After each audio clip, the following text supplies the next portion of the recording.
next chapter of this code is very छोटू सा and very simple chapter. We have gratuity. ठीक है, क्या हम लोगों ने gratuity word सुना है? Have you heard about gratuity? What do you mean by gratuity? कोई टाइप का फंड है जो ऐसे ही आफ्टर रिटायरमेंट प्रोवाइड किया जाता है, वैसे ना? ठीक है, अच्छा मैं आप लोगों को बताती हूँ what is the exactly the concept of gratuity. जैसे ना पीएफ पेंशन वो किसके लिए था कि वो रिटायरमेंट के बाद के खर्चों के लिए और वैसे, है ना? तो somewhere the objective is similar only, but यहाँ पे जो फंड दिया जा रहा है ना, वो प्राइमरी ऑब्जेक्टिव ये है. देखो ग्रेचुइटी से मुझे एक वर्ड याद आता है and that is called as gratitude. Okay, gratitude का मतलब क्या होता है? saying thank you. Okay, being grateful and gratitude. Okay, so now what is happening here is, see, हमारा कौन किसको थैंक यू बोल रहा है वो समझना. हमारा एम्प्लॉयर अपने एम्प्लॉय को थैंक यू बोल रहा है. ठीक है, क्यों थैंक यू बोल रहा है समझ आ रहा होगा. कुछ तो अच्छा काम किया रहेगा तभी. ठीक है, कुछ तो कॉन्ट्रीब्यूशन दिया रहेगा तभी. तो यहाँ पे थैंक यू हमारा एम्प्लॉयर हमारे एम्प्लॉय को इसीलिए बोल रहा है बिकॉज हमारे एम्प्लॉय ने कुछ उसके इंपॉर्टेंट, बहुत ही इंपॉर्टेंट करियर के इयर्स हमारे एम्प्लॉयर के साथ उसकी ऑर्गेनाइजेशन में सर्व करके दिए हैं, मतलब कंट्रीब्यूट किए हैं. ठीक है, अभी कुछ इंपॉर्टेंट करियर इयर्स मतलब क्या? एक ऑर्गेनाइजेशन के साथ वो कम से कम 5 साल 10 साल 20 साल या 25 साल जुड़ा हुआ था एंड अब वो रिटायरमेंट ले रहा है या सुपर एनिवेशन हो रहा है या उसकी डेथ हो जाती है, तो हमारा एम्प्लॉयर उसको थैंक यू बोलना चाहता है कि आपने अपने करियर के इतने इंपॉर्टेंट इयर्स हमारे साथ मिलके बिताए एंड हम लोगों को दिए और आपने हमारे लिए इतना सारा काम किया. उसको बोला जाता है सेइंग थैंक यू. ठीक है, एंड वहां से वर्ड बनता है आपका ग्रेचुइटी. ठीक है, अब समझो ध्यान से. अपना employer after somewhere our employee has worked for something around 15 years. ठीक है, अब अपना एम्प्लॉयर उसको 15 साल के बाद में एक मस्त फ्लावर का बुके देता है और डेयरी मिल्क चॉकलेट देता है और थैंक यू बोल के बोलता है टाटा सी यू, अब तो आप रिटायर हो रहे हो तो अब तो हम मिलेंगे नहीं. ठीक है, क्या ये थैंक यू बोलने का सही तरीका है? मतलब ऐसे सही तरीका है, बट क्या ये 15 साल की जो उसकी एफर्ट और उसका जो कॉन्ट्रीब्यूशन था उसके सामने mayor thank you and a flower का bouquet and a chocolate will suffice? नहीं. ठीक है, तो थैंक यू भी बोलना है ना. देखो हम लोग कितने ये थैंक यू भी बोलना है ना, तो भाई हम लोगों को कुछ तो मॉनेटरी उसमें थैंक यू बोलो, मतलब कुछ तो ऐसा चीज दो जो मुझे, मैं मतलब ना एम्प्लॉय ना एम्प्लॉयर को जब जब याद करे तब गाली देके याद ना करे, अच्छे सेंस में याद करे. तो हमारा एम्प्लॉयर भी ना सामने से उसको कुछ ऐसा देना चाहिए. तो हमको इधर थैंक यू बोलना है, बट थैंक यू ना हम लोगों को मॉनेटरी टर्म्स में बोलना है and by providing one type of fund, ऐसे हम लोगों को थैंक यू बोलना है. ठीक है, एंड इस थैंक यू के लिए जो फंड प्रोवाइड किया जाता है उसी को ही हम लोग ग्रेचुइटी बोलते हैं. कुछ बात समझ में आया? So that is about payment of gratuity. Again gratuity हमारा जो एम्प्लॉय, अगर हमारा वर्कर उसकी हेल्थ खराब हो जाती है, ठीक है, या वो वर्कर हमारा रिटायरमेंट ले रहा है या उसकी डेथ हो जाती है, अगेन ये सारा जो उसका पैसा होगा वो सिर्फ और सिर्फ इसी कामों के लिए यूटिलाइज किया जाएगा. ऑफ कोर्स वो रिटायरमेंट के बाद के खर्चे, मेडिकल खर्चे, वो सबको फुलफिल करेगा, उसी के लिए पैसे यूज होंगे.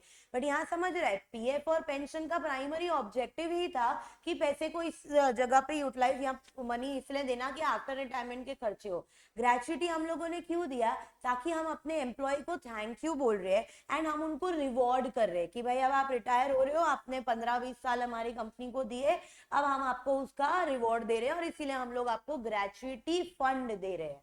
समझा? सो इस चैप्टर में हम लोग पढ़ने जा रहे हैं अबाउट योर ग्रेचुइटी. समझ में आया? अब फटाफट से जो तुम्हारा एप्लीकेबिलिटी वाला टेबल था जो हम लोगों ने एकदम स्टार्टिंग ऑफ दिस कोड में लिखा था, उसमें जाओ और ग्रेचुइटी की एप्लीकेबिलिटी आपको क्या दिख रही है वो फटाफट से देख के बताओ. मिला क्या आप लोगों को? क्या लिखा है वहां पे? Yes. Every factory, mines, oil fields, yes. Plantation, yes. Perfect. क्या उसमें हम लोग एवरी वर्ड यूज किया तो क्या हम लोग वहां पे नंबर ऑफ वर्कर्स देखेंगे? नहीं. इसके अलावा कहां पे? Every other. Shops and establishment है. अब शॉप्स एंड एस्टैब्लिशमेंट में आप नंबर ऑफ वर्कर देखोगे, यस, और कितना देखोगे? 10 और मोर. So I hope you remember and recall the applicability of gratuity. तो every factory, mine, oil field, plantation, every बोला तो सब पे applicable हो गया, उधर number of workers नहीं देखने का. लेकिन अगर हम उसके अलावा की कोई भी establishment या shops की बात कर रहे हैं तो हम लोग gratuity के लिए बोलेंगे कि आपको देखना पड़ेगा 10 और more employees. इतनी बात समझ में आ गई? पक्का? तो शुरुआत करते हैं. बहुत ही छोटा सा चैप्टर है ये, फटाफट से खत्म हो जाएगा. अब देखना ग्रेचुइटी के लिए, देखो जैसे मैंने ना यहाँ पे कुछ ईयर मेंशन किया, 15 साल लिखे, ठीक है. तो मतलब अच्छा ऐसा तो नहीं होगा ना कि एम्प्लॉय आज ही ज्वाइन हुआ है, कल को बोलता है मैं रिटायरमेंट ले रहा हूँ, मैं छोड़ के जाता हूँ, मुझे ग्रेचुइटी दो. भाई एक दिन की कुछ अमाउंट बनेगा, कुछ फंड बनेगा, तो कुछ तो नंबर ऑफ इयर्स, मिनिमम इतने नंबर ऑफ इयर्स तो काम किया ही होना चाहिए for being eligible for gratuity. तो पहला, what is that eligibility of minimum number of years for gratuity payment, question 1. And then चलो एलिजिबिलिटी में हम लोग आ गए कि चलो हमने इतने नंबर ऑफ इयर्स काम कर लिया. फिर सेकेंड पॉइंट आता है, जो ग्रेचुइटी फंड एक्यूमुलेट हुआ वो हमको कब मिलेगा. बात समझ में आई? तो now we are addressing both these questions and both these points. तो समझना ध्यान से, ग्रेचुइटी के लिए एक एम्प्लॉय तब एलिजिबल होता है जब वो किसी भी ऑर्गेनाइजेशन में एक कंटिन्यूअस पीरियड का सर्विस करता है. एंड कंटिन्यूअस पीरियड से हमारा मतलब है 5 साल की service. So minimum time period for being eligible for gratuity is how many years? 5 years. तो पहला क्वेश्चन हो गया, the employee must have done a continuous service of not less than 5 years, then he is eligible for gratuity. पहला question. अब चलो वो eligible तो हो गया, अब उसको ग्रेचुइटी का पैसा कब मिलेगा? सो बट ऑब्वियस रिटायरमेंट के टाइम पे, सुपर एनुएशन के टाइम पे, रेजिग्नेशन के टाइम पे, डेथ एंड डिसेबलमेंट के टाइम पे. देखो डिसेबलमेंट हो गया, वो कंटिन्यू नहीं कर पाएगा, और डेथ के बाद तो आती ही नहीं है बात कंटिन्यू करने की, ठीक है. सो पहला क्वेश्चन ये था कि ग्रेचुइटी के लिए एलिजिबल कब होंगे, तो continuous period of not less than 5 year. दूसरा question, when gratuity will be payable. तो पहला क्या, retirement, resignation, then death and disablement और सुपर एनुएशन, तब हम लोग ग्रेचुइटी का पेमेंट हमको मिलेगा. अब मुझे एक बात बताओ, चलो आप 5 साल देखोगे, रिटायरमेंट अगर 5 साल बाद हुआ तो हमने ग्रेचुइटी दिया, सुपर एनुएशन 5 साल बाद हुआ, ग्रेचुइटी दिया. अब डेथ और डिसेबलमेंट के केस में 5 साल कैसे देखोगे? क्या डेथ और डिसेबलमेंट अगर 5 साल खत्म नहीं हुए होंगे एम्प्लॉय के, तो क्या रुक के आएगी डिसेबलमेंट या डेथ? एक्सीडेंट ऐसा सोच के आएगा कि नहीं अभी उसका 5 साल नहीं हुआ है, फिर वो ग्रेचुइटी के लिए एलिजिबल नहीं होगा, अभी थोड़ा टाइम बाद आता हूँ, नहीं ना. तो डेथ एंड डिसेबलमेंट के केसेस में क्या आप 5 साल देखोगे? नहीं देखेंगे. तो फिर हम लोग एलिजिबल होंगे डेथ और डिसेबलमेंट. अब वो बंदे ने बेचारे ने कितना भी काम किया, अब 6 महीने उसको ज्वाइन करके हुए या 1 साल ज्वाइन करके हुए, और उसकी अगर डेथ हो जाती है, एक्सीडेंट हो जाता है, तो ये तो किसी के सर्कमस्टेंसेस कंट्रोल में नहीं है. तो इसका मतलब ये नहीं कि अगर उसकी डेथ हो गई या डिसेबलमेंट हो गया तो एम्प्लॉयर मना कर देगा कि भाई इसको ग्रेचुइटी नहीं मिलेगा. He will be eligible for gratuity, means you don't have to see that 5 years का पीरियड. अब ग्रेचुइटी दिया कैसे जाएगा? प्रोपोर्शनेट बेस पे दिया जाएगा. जितने दिन जितने टाइम उसने काम किया उतने प्रोपोर्शनेट बेसिस पे उसको ग्रेचुइटी का अमाउंट मिलेगा. कुछ बात समझ में आ रही है? पहला सबसे बड़ा क्वेश्चन हम लोगों ने एड्रेस किया. पहले तो हम लोगों ने देखा ग्रेचुइटी का मीनिंग क्या. तो gratuity derive that is from a word which is called as gratitude, means saying thank you. Who is saying thank you and to whom? So the employer is saying thank you to the employee. For which purpose? Because our employee has done a continuous service of not less than 5 years, then he is saying thank you by way of rewarding one kind of fund which is called as your gratuity fund. Now when this gratuity money will be payable, so जब ये पैसा दिया जाएगा on superannuation, retirement, resignation, death or disablement due to accident or due to the disease, or there is a termination of his contract under the fixed term employment. याद है हमने एक feature में पढ़ा था, फिक्स टर्म एम्प्लॉयमेंट के लिए gratuity eligible पहले 5 साल थी, अब 1 साल कर दी है, ठीक है. सो ये यहाँ पे वही चीज दिया हुआ है, ठीक है. अब अगर आपका जो एम्प्लॉय है वो वर्किंग जर्नलिस्ट है, ठीक है, तो आपको सिर्फ और सिर्फ वर्किंग जर्नलिस्ट के लिए 5 साल की जगह 3 साल देखना है. समझ में आई बात? देन अगर हमारे एम्प्लॉय की डेथ और डिसेबलमेंट हो जाती है तब आप 5 साल वाला क्राइटेरिया नहीं देखोगे. इतनी बात clear? Very important point. So payment of gratuity, when the payment of gratuity will be done on termination of his employment after he has rendered continuous service of not less than 5 years, on superannuation, retirement, resignation, death, disablement, या फिर fixed term employee था उसका contract हो गया खत्म. Are we very clear with this? Working journalist के case में कितना देखोगे? 5 साल की जगह 3 साल, ठीक है। डेथ और डिसेबलमेंट के केस में कितने ईयर्स देखोगे? कोई ईयर्स एलिजिबल नहीं है, 5 साल आप लोग नहीं देखने वाले। Are we very clear with this? अब नेक्स्ट सवाल आता है कि ग्रेचुइटी किसको पे किया जाएगा?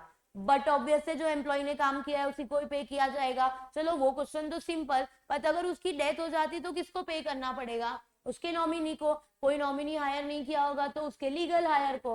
सिंपल। देखो दूसरा question, if there is nominee तो नॉमिनी को पेमेंट करेंगे, नॉमिनी नहीं है तो उसके लीगल हायर को पे करेंगे। अच्छा इसमें एक और पॉइंट, अगर नॉमिनी या जो लीगल हायर है वो एक माइनर है तो माइनर को तो अभी हम पैसा नहीं दे सकते ना, वो जब मेजोरिटी अटेंड करेगा तब पैसा दे सकते हैं। तो तब तक उस फंड का क्या एम्प्लॉयर अपने पास रखेगा? नहीं, the employer will deposit that amount to a competent authority and competent authority उस फंड को इन्वेस्ट करेगी और मैनेज करेगी for the better investment return and for the better fund protection. अब जब ये हमारा जो माइनर पर्सन था वो मेजोरिटी एज अटेन कर लेता है तब हम उसको वो फंड का पैसा दे देंगे। क्लियर? तो whom gratuity will be payable? सबसे पहला तो ऑफकोर्स अवर एम्प्लॉय। अगर एम्प्लॉय की डेथ हो गई तो जो नॉमिनी उसने अपॉइंट किया होगा वो, अगर नॉमिनी अपॉइंट नहीं किया है तो उसका लीगल हायर। अच्छा अगर नॉमिनी या लीगल हायर माइनर है तो फिर the amount will be deposited to the competent authority. जो कॉम्पिटेंट अथॉरिटी उस फंड को फर्दर इन्वेस्ट करेगा इन द बैंक और द फाइनेंशियल इंस्टीट्यूशन। कब तक इन्वेस्ट करेगा? जब तक वो माइनर मेजर नहीं बन जाता। Simple? Okay. Now, what is the amount of gratuity which is payable? Very important and very important, please ध्यान से सुनना इसको। Amount of gratuity को आप कैसे कैलकुलेट करोगे? ओके अब उसका फॉर्मूला ये बोलता है 15 into last drawn wages into number of years of service. ये है आपका फॉर्मूला फॉर ग्रेचुइटी कैलकुलेशन। ठीक है, आप लोगों ने टैक्स पे शायद पढ़ा होगा वो 15/26 इंटू लास्ट ड्रॉन, यहाँ पे अभी है 15 into last drawn wages into number of years of service. अच्छा ये जो फॉर्मूला है ना ये जनरली सारे एम्प्लॉयज पे अप्लाई होगा, ये वो वाला फॉर्मूला है। ठीक है, अच्छा 15 कहां से आया पता है? सैलरी जो है ना, सैलरी आधे महीने की सैलरी देखी जाती है, हाफ मंथ की सैलरी, इसीलिए उसको इससे मल्टीप्लाई किया हुआ है। So the formula says that 15 into last drawn wages, जो आपने लास्ट वेजेस लिया था वो, और आपने जितना completed number of years of service किया होगा वो। समझ आया? चलो किसी एम्प्लॉय की सैलरी 10,000 तो इधर 10,000 लिखने का, 15 से मल्टीप्लाई करने का। अगर उसने 5 साल काम किया तो 5 साल लिखोगे। ठीक है, अच्छा अगर उसने 5 साल 6 महीना काम किया तो कितना गिनोगे? 6। अगर 6 से एक्सीड होता है तो कितना गिनोगे? अच्छा 7 महीना काम किया तो कितना हो जाएगा इधर? 6 साल हो जाएंगे। Any period which is exceeding the period of 6 month then it will be taken. वो नहीं हम लोग गिनते जो हायर लिमिट वाला गिनते हैं, वैसे यहाँ पे भी आएगा। So now the formula says that सबसे पहले 15 करने का, 15 का लॉजिक समझ गया, हाफ मंथ का सैलरी, तो 15 इंटू लास्ट ऑन सैलरी और last on wages into number of years of service. ठीक है, अगर number of years of service में अगर मंथ्स आते हैं तो कैसे काउंट करेंगे? If it is exceeding 6 month तो हम लोग फिर नेक्स्ट ईयर ले लेंगे। समझ में आया इतना बात? उससे कम या उतना होगा तो कुछ नहीं, उतना ही रहेगा ना, जो साल था हम लोगों का वही साल चलेगा। बात समझ में आई? पक्का? अब इसमें आगे कुछ कुछ अलग अलग एम्प्लॉइज के हिसाब से कुछ अलग पॉइंट्स दिए हुए। ठीक है, पॉइंट्स ये बोलता है कि अगर आप पीस रेट एम्प्लॉय की वेजेस के, मतलब पीस रेट एम्प्लॉइज के लिए ग्रेचुइटी कैलकुलेट कर रहे हो, पीस रेट मतलब उसको कैसे सैलरी वेजेस मिलता है? नंबर ऑफ पीसेस जो उसने बनाया होता है वैसे। ठीक है, तो आप ना इनका ये जो वेजेस है ना, वेजेस कैसे कैलकुलेट करोगे पता है? आप average of total wages which is received by him उसको कैलकुलेट करोगे। समझ आया? देखो पीस रेट वाला जो होता है ना उसका ऐसा फिक्स अमाउंट नहीं होती ना, वो तो फ्लक्चुएटिंग अमाउंट होती है। अभी उसने अगर ये महीने 10 पीस बनाए और 100 रुपया है तो उसके हिसाब से होगा, नेक्स्ट मंथ वो 20 पीस बनाता है तो उसके हिसाब से अमाउंट होगा। तो क्यों इनके लिए यहाँ अलग से लिखा हुआ है? क्योंकि there amount is not fix, it is fluctuating. So piece rate वाले में हम एवरेज निकालेंगे। ठीक है, so his average of total wages which is received by him in a period of 3 months। ठीक है, और 3 months कौन से गिनने के? देखो हमने क्या बोला, ग्रेचुइटी कब मिलेगा? On termination of service. तो 3 मंथ कब का गिनेगा? टर्मिनेशन के पहले के। बात समझ में आ रही है? प्लीज ध्यान से सुनते जाना। सो हम लोग ने बात किया only and only for the piece rate employees, ठीक है। पीस रेट एम्प्लॉइज के लिए हम लोग ने बोला जो लास्ट ऑन वेजेस है ना वो कैसे कैलकुलेट होगा, तो हम एवरेज निकालेंगे उसके total wages received by him का, और एवरेज कितने मंथ का निकालेगा, 3 मंथ का। ये 3 मंथ कौन से, immediately preceding his termination. Very clear with this. चलो अब नेक्स्ट, अब है ना हम लोगों ने सिर्फ और सिर्फ सीजनल एस्टैब्लिशमेंट के जो एम्प्लॉइज है ना उनकी बात किया है, ठीक है। सीजनल एस्टैब्लिशमेंट के केस में ये जो फॉर्मूला था इस पे 15 लिखा हुआ था, आप 15 नहीं लोगे, वहां पे आप लोग उसकी जगह 7 लोगे। मतलब फॉर्मूला क्या बनेगा सीजनल एस्टैब्लिशमेंट के एम्प्लॉइज के लिए, 7 into last drawn wages into completed number of years of service, ठीक है। अच्छा हमने क्यों इधर 7 लिया है पता है, सीजनल एस्टैब्लिशमेंट है, पूरे साल नॉर्मल एस्टैब्लिशमेंट की तरह काम नहीं करती, इसलिए हम लोगों ने उधर 15 की जगह सब्सटीट्यूट कर दिया 7। समझ में आ रहा है, मेन इंपॉर्टेंट चीजें यही है, फिर इजी इजी चीजें चालू हो जाएगी। अब लास्ट वाला बोला, देखो इसके बारे में हम लोग ने ऑलरेडी बात कर लिया, अगर एम्प्लॉय की 5 साल पहले ही डेथ हो जाती है तो क्या हम उसको डिस्क्वालीफाई करेंगे ग्रेचुटी के लिए, नहीं, हम उसको ग्रेचुटी देने वाले हैं, बट कैसे देंगे फिर, yes pro rata बेस पे या proportionate बेस पे। so now point number 1, in case the employee dies, ठीक है, या फिर एक फिक्स्ड टर्म एम्प्लॉयमेंट वाला पर्सन है, ठीक है, तो इन दोनों के लिए ग्रेचुटी कैलकुलेशन प्रो रेटा बेसिस पे होगी, प्रोपोर्शनेट बेसिस पे होगी।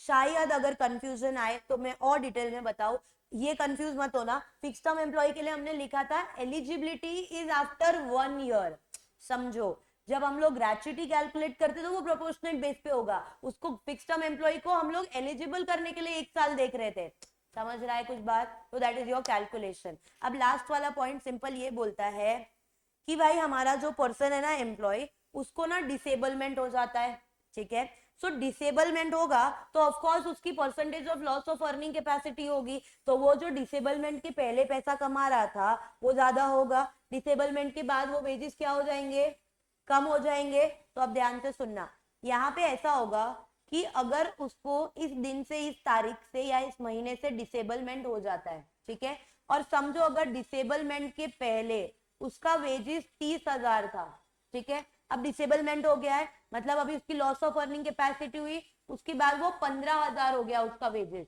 समझ रहा है, तो हम ग्रेचुटी कैलकुलेशन कैसे करेंगे, क्योंकि हमारा वेजेस का अमाउंट तो चेंज हो जाएगा।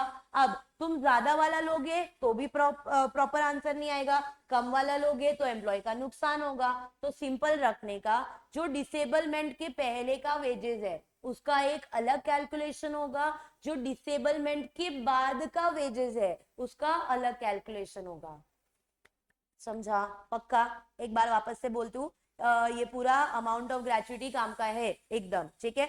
तो अभी पहला हमने नॉर्मल फॉर्मूला क्या बोला, normal formula says that 15 into last drawn wages into completed number of years of service. अगर completed number of years of service में इयर्स के साथ मंथ्स दिए हुए हैं और अगर वो मंथ एक्सीडिंग 6 मंथ्स है तो आप नेक्स्ट ईयर में चले जाओगे, 6 मंथ या उससे लेस है तो उसी साल में रुकोगे। Point number 1 clear. Point number 2, piece rate employee होता है तो क्या इसकी हर महीने वेजेस फिक्स रहेगी, नहीं, फ्लक्चुएट होगी, तो हम लोग इसका वेजेस कैसे निकालेंगे, so only and only for piece rate employee हम लोग जो उसका वेजेस है उसका एवरेज निकालेंगे, जो टोटल वेजेस उसको मिला। अब एवरेज बोला तो कुछ महीनों का एवरेज लेना पड़ेगा, यहाँ पे कितने महीने होंगे, 3 महीने, 3 महीने कहां से गिनोगे, immediately preceding the date of his termination. Point 2 clear. Now point number 3, in case of an employee who is working in a seasonal establishment, तो क्या करना है, फॉर्मूला में 15 की जगह क्या रख दोगे, 7 रख दोगे। Now the point number 4, in case the employee who dies, या फिर the employee who is as a working who was working as a fixed term employee, इस केस में gratuity calculation will be done on a proportionate or a pro rata basis. Now the last point, disablement हो गया employ को, disablement के पहले के wages अलग थे, डिसेबलमेंट के बाद के वेजेस अलग है, कैलकुलेशन कैसे करोगे, सो कैलकुलेशन 2 पार्ट में डिवाइड हो जाएगा, डिसेबलमेंट के पहले का wages will be calculated as a separate gratuity, disablement के बाद का wages will be calculated as a separate gratuity. I hope now we are clear. Pakka with all the point. Online students, are we clear? पक्का एकदम, चले आगे। चलो अब next देखो, ये बहुत सिंपल क्वेश्चन है। 4 फीचर ऑफ ग्रेचुइटी, 4 फीचर का मतलब क्या होता है? शेयर फॉरफिट कर लेते हैं, क्या मतलब? जब्त कर लेना, अपने पास रखना। अब इधर क्या हो रहा है पता है, एम्प्लॉय ना एलिजिबल है ग्रेचुइटी के लिए, फिर भी हमारा एम्प्लॉयर ग्रेचुइटी का जो पैसा बनता है ना एम्प्लॉय के लिए, वो अपने पास जब्त करके रख लेता है। कुछ तो गड़बड़ किया रहेगा ना एम्प्लॉय ने। तो गड़बड़ ये की है कि हमारा एम्प्लॉय कबीर सिंह टाइप का एम्प्लॉय है, ठीक है। अब तो कबीर सिंह का भी स्टैंडर्ड बहुत बिलो हो गया है। एनिमल मूवी और जिस तरीके की मारधाड़ वाली मूवियां बन रही है आजकल, उतना स्टैंडर्ड हाई हो गया हमारे एम्प्लॉय का। मतलब हमारा एम्प्लॉय क्या करता है ना, ऑर्गेनाइजेशन में आता है, एम्प्लॉयर की प्रॉपर्टी को, एम्प्लॉयर के जो मशीनरी है, असेट्स है, उसको नुकसान पहुंचाता है, ठीक है। एकदम मस्त ऐसा full fledge angry young man वाला एम्प्लॉय है, जो आके हमारे ऑर्गेनाइजेशन की प्रॉपर्टी को, एम्प्लॉयर की प्रॉपर्टी, सबको नुकसान पहुंचा रहा है, डैमेज पहुंचा रहा है। एंड ये ना वो जानबूझ के कर रहा है, ठीक है। अब क्या हमारा एम्प्लॉयर उसको सामने से बुला के थैंक यू बोलेगा कि ग्रेचुइटी लो लो आप और ऐसी सब चीजें करो, तो भाई डिस्क्वालीफाई होगा कि नहीं होगा? तो भले हमारा एम्प्लॉय राइटफुल था, मतलब उसको ग्रेचुइटी मिलना चाहिए था, फिर भी हमारा एम्प्लॉयर उसकी ग्रेचुइटी के अमाउंट को अपने पास में जब्त करके रख लेगा। पॉइंट नंबर 1, ठीक है। पॉइंट नंबर 2, हमारा एम्प्लॉय आता है ऑर्गेनाइजेशन में एंड सब लोगों को ना आपस में भड़काता है, जिसकी वजह से बहुत झगड़े होते हैं, ठीक है। राइटियस या वायलेंट बिहेवियर करता है, ठीक है। अगेन ऑर्गेनाइजेशन का काम बंद हो रहा है और लोगों में आपस में क्या हो रहा है, आउटरेज हो रहा है, लोग काम कर रहे हैं क्या पीसफुली? नहीं। तो ऐसे में हमारा एम्प्लॉयर वापस उसको बुला के ग्रेचुइटी देगा? नहीं। So now what he will do is disqualify, मतलब अब उसके ग्रेचुइटी अमाउंट को फोरफीट कर दो। थर्ड केस, अगर एम्प्लॉय ने ऐसा कुछ ऑफेंस किया, that offence involve moral turpitude, क्या उसको ग्रेचुइटी देने का मतलब समझ में आ गया ना? ग्रेचुइटी क्यों दिया था? बिकॉज एम्प्लॉय ने बहुत अच्छा काम किया था, तो हमारे एम्प्लॉयर को उसको रिवॉर्ड करना था। बट इन 3 केस में एम्प्लॉय ने बहुत गंदा काम किया है, इसकी वजह से हम उसके ग्रेचुइटी के अमाउंट को फोरफीट कर रहे हैं। भाई समझी मेरी बात? तो क्या लिखने का? पहला case number 1, employee service is terminated due to any act, willful omission, negligence causing damage, loss or destruction to the property belonging to the employer. दूसरा, ऐसा कुछ किया disorderly or riotous या any violent behavior that he did. Third, ऐसा कुछ offense constitute किया, that offense constitute moral turpitude, then again the gratuity amount will be forfeited. Clear? Now अच्छा, ये जो एम्प्लॉय हम लोग बार बार बोल रहे हैं ना, इस एम्प्लॉय की डेफिनेशन में कोई भी एम्प्लॉय जो सेंट्रल गवर्नमेंट या स्टेट गवर्नमेंट में या कोई भी अदर एक्ट में गवर्न बाय सेंट्रल और स्टेट गवर्नमेंट, उसमें एज एन एम्प्लॉय की पोजीशन होल्ड करता है, पोस्ट होल्ड करता है, तो हम लोग उसको इस कैटेगरी में एम्प्लॉय की डेफिनेशन में इंक्लूड करेंगे नहीं। क्लियर? नेक्स्ट देखो। अच्छा, डिसेबलमेंट का मतलब क्या हुआ? क्या हमको पता है डिसेबलमेंट का मतलब क्या है? डिसेबलमेंट की वजह से क्या हो जाता है, हमारा एम्प्लॉय इनकेपेसिटी हो जाती है, उसको जो काम वो पहले कर पा रहा था अब वो काम नहीं कर पाएगा, उसको डिसेबलमेंट बोलते हैं। Very simple. Now see the next, again a very very very important question, बहुत ध्यान से सुनना। जब हम लोगों ने ग्रेचुइटी चालू किया, तो ग्रेचुइटी चालू करने के टाइम पता है हमने एक वर्ड पढ़ा, he should be in a continuous service of not less than 5 years. तो हम कौन से काम को, अगर वो रोज आया एम्प्लॉयमेंट में, या कौन से दिनों में कंटिन्यूअस सर्विस उसने दिया वो बोलते हैं, एंड कौन से दिन को काउंट नहीं करते उसकी बात है, ठीक है। अच्छा, कंटिन्यूअस सर्विस का मतलब क्या हुआ? Continuous, without any disturbance, without any interruption. तो कंटिन्यूस सर्विस का सिंपल मतलब ये होता है कि जब हमारे एम्प्लॉय ने एम्प्लॉयर को कंटिन्यूस सर्विस दिया, यानी अनइंटरप्टेड सर्विस दिया, उसको कंटिन्यूस सर्विस बोला जाता है, ठीक है।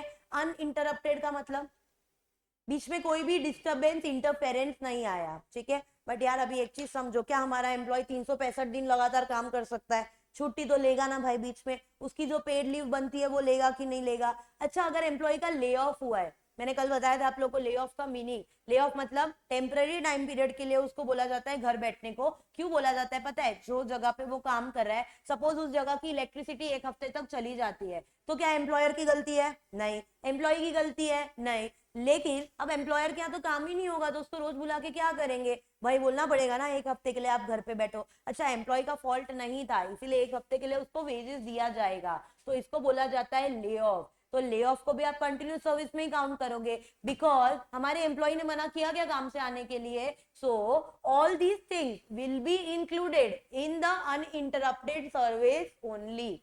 कुछ बात समझ में आई? पॉइंट नंबर 1, द मीनिंग और the definition of a continuous service, very important question. जैसे अमाउंट ऑफ ग्रेच्युटी था वैसे ये वाला क्वेश्चन है। कंटिन्यूअस सर्विस ये बोल रहा है कि हमारा एम्प्लॉय अगर हमारे एम्प्लॉयर को उस ऑर्गेनाइजेशन में अनइंटरप्टेड सर्विस दे रहा है तो वो कंटिन्यूअस सर्विस हुई।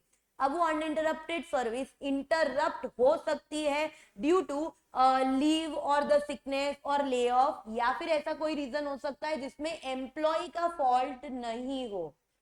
बात क्लियर है? अब देखो दूसरा, अब अपने को कुछ डेज काउंट करने के, डेज है ना, डेज तो काउंट करेंगे कि पूरे साल में अगर वो इतने दिन आया तो कंटिन्यूस सर्विस है, 6 महीने में इतने दिन आया तो कंटिन्यूस सर्विस है ना। तो अब हम लोग है ना कंटिन्यूस सर्विस का डेज काउंट करने के लिए जा रहे हैं। मतलब अगर उसने इतने दिन काम किया होगा तो हम अज्यूम कर लेंगे कि इसने कंटिन्यूस सर्विस किया है। बट अब हम लोग जो ये वाले डेज देख रहे हैं ना, ये नॉन सीजनल एम्प्लॉय के लिए है। नॉन सीजनल एम्प्लॉय मतलब परमानेंट है वो वाला बोलूं तो ये हम उसके लिए डेज देख रहे हैं, ठीक है।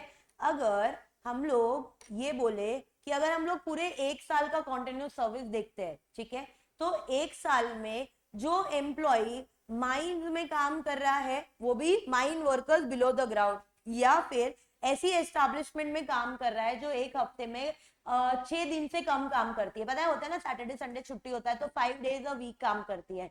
दोनों के केस में अगर एम्प्लॉय ने 1 साल में 190 डेज काम किया तो इसको हम लोग कंटिन्यूस सर्विस बोलेंगे। कुछ बात समझ में आई? पक्का?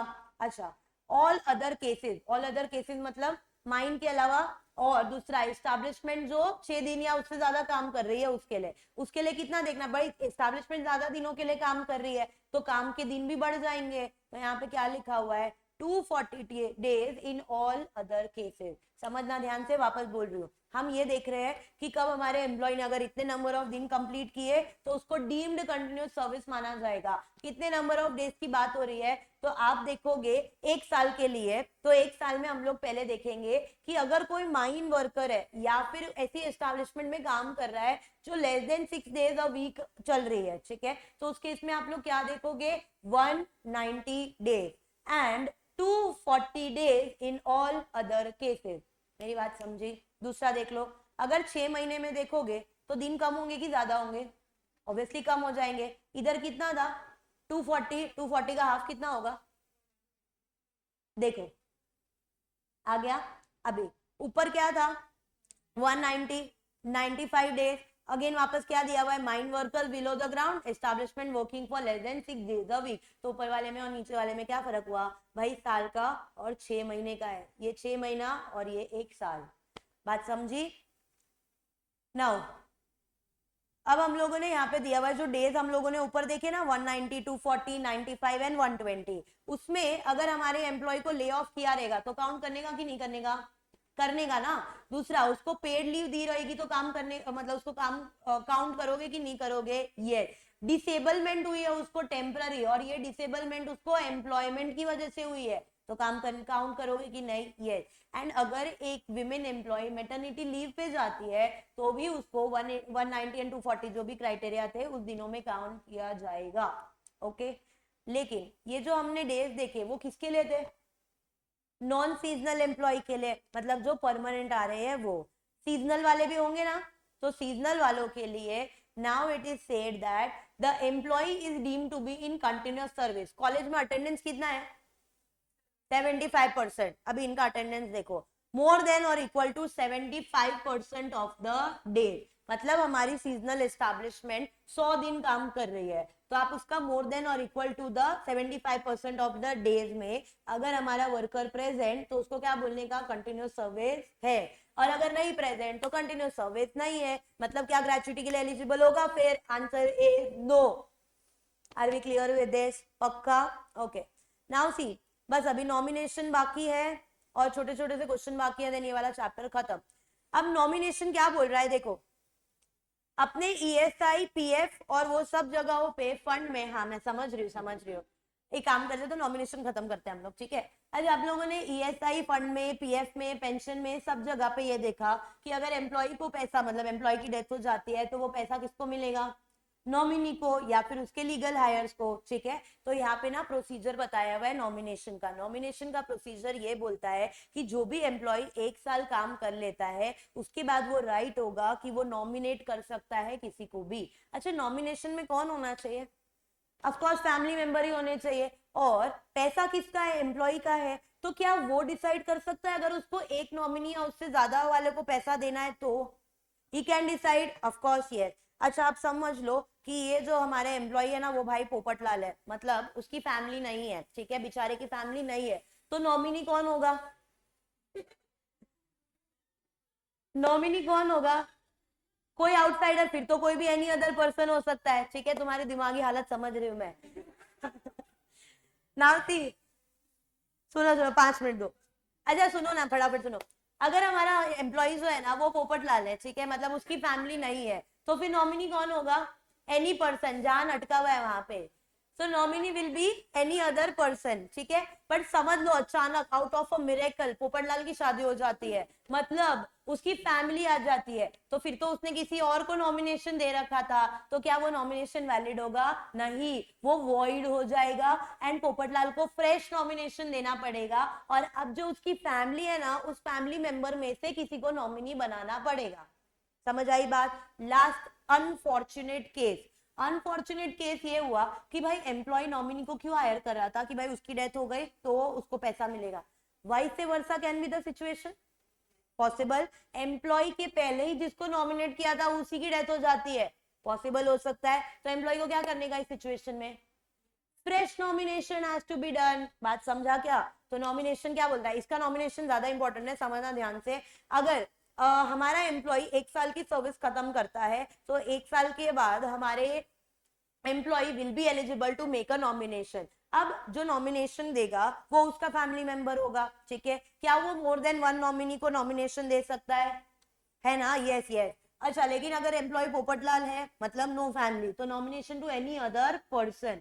लेकिन अगर उसकी फैमिली बाद में आ जाती है तो जो पहला वाला नॉमिनेशन है to any other person will become void. Fresh nomination has to be made in favour of the family member. The last unfortunate case, nominee predecease is employee. Predecease मतलब वो nomination मतलब employ की पहले ही death हो जाती है, तो क्या करना पड़ेगा? ऐसे में एम्प्लॉय को फ्रेश नॉमिनेशन करना पड़ेगा, ठीक है। अब हमारा एम्प्लॉय पहली बार नॉमिनेशन करे कि नॉमिनेशन में कोई भी चेंजेस करे, एडिशन करे, डिलीशन करे, हर एक चीज उसको अपने एम्प्लॉयर को राइटिंग में बतानी पड़ेगी, नहीं तो एम्प्लॉयर को क्या पता चलेगा किसको पैसा देना है। समझ में आई बात? तो ये है आप लोगों का नॉमिनेशन प्रोसीजर, ठीक है। अब हम लोगों ने किया था अभी तक ग्रेचुइटी के प्रोविजन, जो सबसे इंपॉर्टेंट था अपना पहले, कितना पीरियड का ग्रेचुइटी कब मिलेगा ग्रेचुइटी। तो पहले तो हमारे एम्प्लॉय ने ये काम किया for a continuous period of not less than 5 years eligible for gratuity. When gratuity, superannuation, retirement, resignation, death, disablement, fix term employment खत्म, ठीक है। अगर हम लोग वर्किंग जर्नलिस्ट की बात करें तो 5 साल के बदले हम लोग देखेंगे 3 साल। अगर हम लोग बात करें अबाउट डेथ एंड डिसेबलमेंट तो 5 साल वाली क्राइटेरिया एप्लीकेबल नहीं होगी, ठीक है। देन ग्रेचुइटी किसको देने का? एम्प्लॉय को। डेथ हो जाती है तो नॉमिनी को, नॉमिनी नहीं है तो हायर को, एंड अगर नॉमिनी या हायर माइनर है तो कॉम्पिटेंट अथॉरिटी के साथ डिपॉजिट करो। अगर कॉम्पिटेंट अथॉरिटी उस फंड को इन्वेस्ट करेगा, जब माइनर मेजर बनेगा तब उस पैसे को उसको दिया जाएगा। Very simple, clear. Then very important amount of gratuity 15 into last on wages into number of years of service। 5 years and 6 months है तो कितना साल गिनोगे? 5 years। 5 years and 8 months है तो 6 years। समझ में आ गया लॉजिक? अगर हम लोग बात करें अबाउट सीजनल एस्टेब्लिशमेंट के एम्प्लॉय तो 15 की जगह 7, ठीक है। तो समझा ये। एंड पीस रेट एम्प्लॉइज की बात हो रही है तो उसका average of total wages will be considered. अगर हम लोग बात करें कि उसको डिसेबलमेंट हो गया तो डिसेबलमेंट के पहले का अलग कैलकुलेशन, बाद का अलग कैलकुलेशन। लॉजिक क्यों? डिसेबलमेंट के पहले की सैलरी बाद की सैलरी सेम रहेगी क्या? नहीं। देन हमने किया 4 फीचर ऑफ ग्रेचुइटी। ऐसे कौन से 3 केसेस जब हमारा एम्प्लॉय ग्रेचुइटी के एलिजिबल है फिर भी उसकी ग्रेचुइटी को जब्त कर लिया जाता है। केस नंबर 1, जब वो एम्प्लॉयर की प्रॉपर्टी को या विलफुल ओमिशन, नेग्लिजेंस, डैमेज और loss to the employer's property. Case number 2, very causes the righteous और violent behaviour. Case number 2, 4 feature of gratuity. Case number 3, employee ने किया ऑफेंस। ये ऑफेंस कैसा है? Involving moral turpitude. then again the forfeiture of gratuity will take place. ठीक है, so that is called as forfeiture of the gratuity. किसका message पढ़ के इतना हंसी आ रहा है तुमको? अरे फोन ही नहीं है ओ भाई साहब। चलो सुनो नेक्स्ट, forfeiture ऑफ ग्रेच्युटी के 3 केसेस, ठीक है। इसके बाद में हम लोगों ने ये बोला कंटिन्यूस सर्विस वेरी इंपॉर्टेंट, कब हम लोग मानेंगे कि हमारा एम्प्लॉय कंटिन्यूस सर्विस में है? so he is doing an uninterrupted service. Now that uninterrupted service can be interrupted on account of sickness, on account of leave, on account of layoff and with the paid leaves also, and also with that period जब हमारा employ fault में नहीं था but हमारे worker उसको छुट्टी लेना पड़ा या कुछ भी, ठीक है। अगर हम लोग बात करते कि when it will be considered as a deemed continuous service, तो हम लोग देखेंगे नॉन सीजनल एम्प्लॉय, मतलब एक नॉर्मल एस्टैब्लिशमेंट 1 साल का देखेंगे, 6 महीने का देखेंगे। 1 साल में देखा तो जो माइन वर्कर है अंडर द ग्राउंड काम कर रहे हैं, एंड दूसरा ऐसी एस्टैब्लिशमेंट के worker less than 6 days a week चलती है वो एस्टैब्लिशमेंट, तो हम लोग देखेंगे 190 days. Rest in all other cases we will see 240 days, ठीक है। 6 मंथ का काउंट करोगे तो हो जाएगा इसका हाफ, ओके। सीजनल एस्टैब्लिशमेंट की बात करेंगे तो वर्क फॉर मोर देन और equal to 75% of the days. अब कौन से डेज? जिस पीरियड में और जिस डेज में हमारा सीजनल एस्टैब्लिशमेंट वर्क कराया है तब तक का। क्लियर हो गया, समझा? इसके बाद नॉमिनेशन इंपॉर्टेंट है। नॉमिनेशन इसलिए इंपॉर्टेंट है क्योंकि यहाँ पे पहले तो हमारा एम्प्लॉय नॉमिनेशन करेगा, 1 साल का सर्विस उसने कर लिया, then he is eligible for the nomination. Nomination किसके फेवर में? फैमिली मेंबर के फेवर में। फैमिली मेंबर नहीं है तो कोई अदर पर्सन, एक से ज्यादा नॉमिनी को देना है, यस। एम्प्लॉय की फैमिली नहीं है तो कोई भी पर्सन को नॉमिनेट करने का। जैसे ही फैमिली अक्वायर कर लिया, नॉमिनेशन पुराना वाला गया, वॉइड हो गया, अब अपने को नया नॉमिनेशन करने का। अनफॉर्चुनेट केस, अगर जिसको नॉमिनेट किया था वो ही पहले मर जाता है एम्प्लॉय के, तो फिर हमको फ्रेश नॉमिनेशन करना पड़ेगा। Are we done with this? अभी नेक्स्ट है प्रोसीजर वाले क्वेश्चन ये बोल रहा है determination of amount of gratuity, ठीक है। अच्छा, अमाउंट कैलकुलेशन किसको करना पड़ेगा? जिसको पेमेंट करना है, मतलब एम्प्लॉयर, ठीक है। तो पहले ना जैसे ही एम्प्लॉय एलिजिबल होता है ना ग्रेच्युटी के लिए, वो अपने एम्प्लॉय को नोटिस देता है कि मैं इस दिन से रिजाइन करने वाला हूँ या जो भी है, तो kindly please calculate my gratuity amount and pay the gratuity amount at my exit, ठीक है। देन एम्प्लॉयर की क्या रिस्पॉन्सिबिलिटी बनती है? उसके ग्रेच्युटी के अमाउंट का कैलकुलेशन करे और विद इन 30 डेज उसको ग्रेच्युटी का अमाउंट पे कर दे।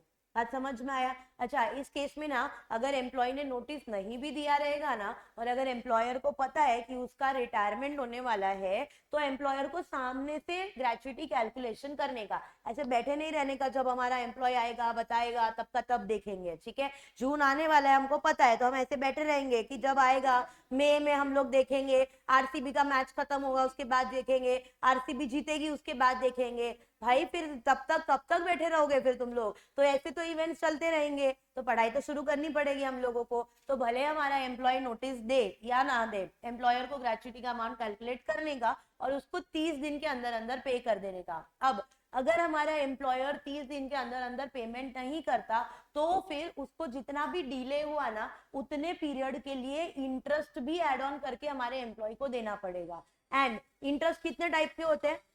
Simple interest and compound interest. यहाँ पे सिंपल इंटरेस्ट के बेसिस पे वो परसेंटेज लगाया जाएगा एंड उसको पेमेंट किया जाएगा। बात समझ में आई? पक्का? तो इसको बोलते हैं determination of amount of gratuity. पहले क्या करेगा हमारा employee? Application for the gratuity. किसको करेगा? ऑफकोर्स एम्प्लॉयर को इन राइटिंग में। देन एम्प्लॉयर की ड्यूटी क्या बनती है कि भाई ग्रेच्युटी के अमाउंट को कैलकुलेट करो, उसको एम्प्लॉय को एंड कॉम्पिटेंट अथॉरिटी को रिटर्न नोटिस दो, किसके बारे में कि भाई तुम्हारा ग्रेच्युटी का अमाउंट इतना बनता है। अभी टाइम लिमिट क्या? So with in 30 days. अगर नहीं पे किया तो इंटरेस्ट देना पड़ेगा, सिंपल इंटरेस्ट देंगे हम लोग। अच्छा, अगर एम्प्लॉय की फॉल्ट है तो इंटरेस्ट देगा हमारा एम्प्लॉयर? नहीं, ठीक है। एंड एम्प्लॉयर ने अगर परमिशन ले ली थी कॉम्पिटेंट अथॉरिटी से, तो क्या इंटरेस्ट पे करेगा? आंसर इज नहीं, ठीक है। अगर there is a dispute regarding gratuity का अमाउंट, ठीक है, सो एम्प्लॉयर क्या करेगा ना, जितना वो अमाउंट है ना पहले तो उतना वो डिपॉजिट कर देगा कॉम्पिटेंट अथॉरिटी को, उसके बाद ही अपील की कुछ बात आएगी या डिस्प्यूट सोल्यूशन की कुछ बात आएगी, ठीक है। देन डिस्प्यूट के बारे में फाइलिंग कौन करेगा? भाई जिसको डिस्प्यूट होगा वही फाइलिंग करेगा, मतलब अपना एम्प्लॉयर, एम्प्लॉय या कोई भी अदर पर्सन, ठीक है। अथॉरिटी का डिसीजन क्या होगा? फाइनल। अच्छा, अथॉरिटी डिसीजन कैसे लेगी? पहले इंक्वायरी करेगी, हियरिंग कंडक्ट करेगी, और डिसीजन लेगी। डिसीजन में क्या बोला जाएगा कि भाई एम्प्लॉयर को बोला जाएगा जितना अमाउंट था उतना अमाउंट आप पे कर दीजिए। अगर पेमेंट का अमाउंट कम होता तो उनको क्या बोला जाता कि आपने जितना डिपॉजिट किया है वो तो है, अब जो ऊपर का पैसा है वो पे करके खत्म करो। और पेमेंट किसको होगा भाई, जो एलिजिबल एंड ऑथोराइज पर्सन है उसको। सिंपल। नेक्स्ट देखो, अब पेमेंट आफ्टर डिपॉजिट तो किसको पे करने का है, एम्प्लॉय को डायरेक्टली पे कर दो, एम्प्लॉय नहीं है तो उसके नॉमिनी एंड लीगल हायर को पे कर दो। ठीक है। अभी कॉम्पिटेंट अथॉरिटी को क्या पावर दिए जाएंगे, एज सिविल कोर्ट को पावर दिए गए। वैसे अगर आपको ईआई कोर्ट याद हो तो उधर भी सेम चीज लिखा हुआ था कि ईआई कोर्ट के पास क्या पावर्स है, तो ईआई कोर्ट के पास में सेम पावर्स है as that of civil court. और क्या पावर्स होते हैं, summoning and enforcing attendance of person, examining them on oath, witness को ऑन रिकॉर्ड लेना, इस सबको बोला जाता है पावर्स ऑफ सिविल कोर्ट। ठीक है। नाउ अगर ऐसा हो सकता है कॉम्पिटेंट अथॉरिटी के डिसीजन से कोई डिससैटिस्फाइड, पॉसिबल, क्या वो अपील फाइल करने जा सकता है, डेफिनेटली है। कितने टाइम लिमिट में जाएगा, 60 डेज में, और 60 डेज का एक्सटेंशन दिया जाएगा if there is a sufficient reason. ठीक है। लेकिन अगर एम्प्लॉयर जा रहा है ना अपील फाइल करने के लिए तो उसको डिपॉजिट करना पड़ेगा ग्रेच्युटी का अमाउंट, फिर ही उसकी अपील को सुना जाएगा। अब अपीलेट अथॉरिटी जो हमारी कॉम्पिटेंट अथॉरिटी है उसके डिसीजन को या तो कंफर्म करेगी या मॉडिफाई करेगी, मतलब चेंज करेगी, या पूरे के पूरे डिसीजन को ही रिवर्स कर देगी। समझ में आया। The last point, compulsory insurance. ठीक है।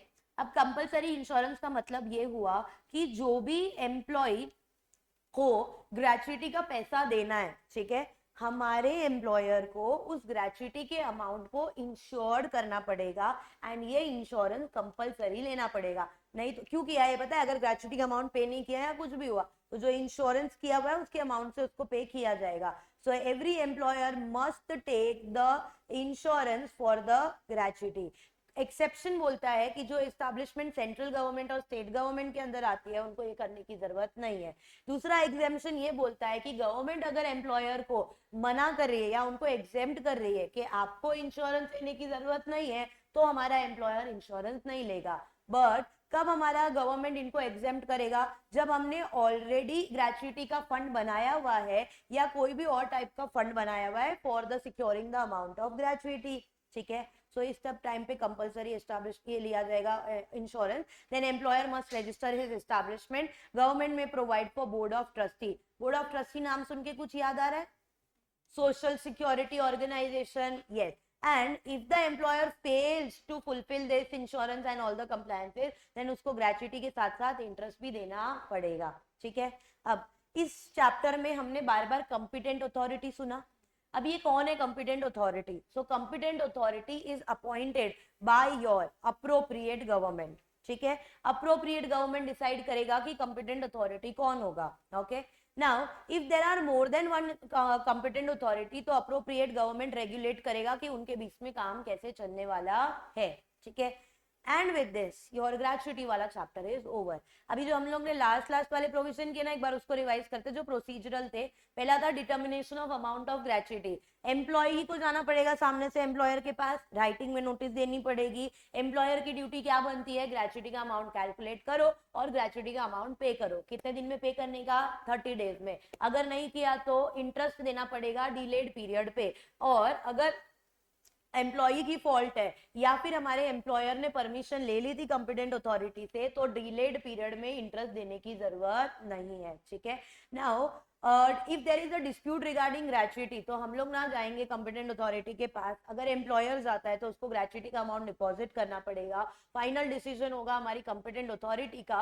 वो एम्प्लॉयर को बोलेगी या तो जितना पैसा था उतना पैसा पे कर दे, या फिर उन्होंने जो डिपॉजिट किया था उससे ज्यादा का अमाउंट है तो फिर बैलेंस अमाउंट पे करना पड़ेगा। एम्प्लॉयर ये पैसा किसको देगा, एम्प्लॉय को देगा एंड उसके लीगल लायर या नॉमिनी को दिया जाएगा। ठीक है। देन हम लोगों ने बोला what is that compulsory insurance, तो हर एक एम्प्लॉयर को इंश्योरेंस लेना पड़ेगा for the gratuity amount. Exemption किसको दिया हुआ है, establishment of central government and state government. Exemption किसको दिया हुआ है, गवर्नमेंट अगर किसी एम्प्लॉयर को एग्जेम्प्ट करती है तो गवर्नमेंट कब एग्जेम्प्ट करेगी, जब फंड जो है ना फंड वो अगर हमारा ग्रेच्युटी का फंड हमारे एम्प्लॉयर ने ऑलरेडी बनाया हुआ है या फिर such other type of fund have already been made. ठीक है। देन कॉम्पिटेंट अथॉरिटी कौन है, तो इस चैप्टर के लिए competent authority will be made और appointed by your appropriate government. ठीक है। अगर एक से ज्यादा कॉम्पिटेंट अथॉरिटी है तो क्या होगा, उनके बीच में आपस में काम डिवाइड हो जाएगा। Are we done with this? Clear? तो ग्रेचुइटी वाला चैप्टर खत्म. ओके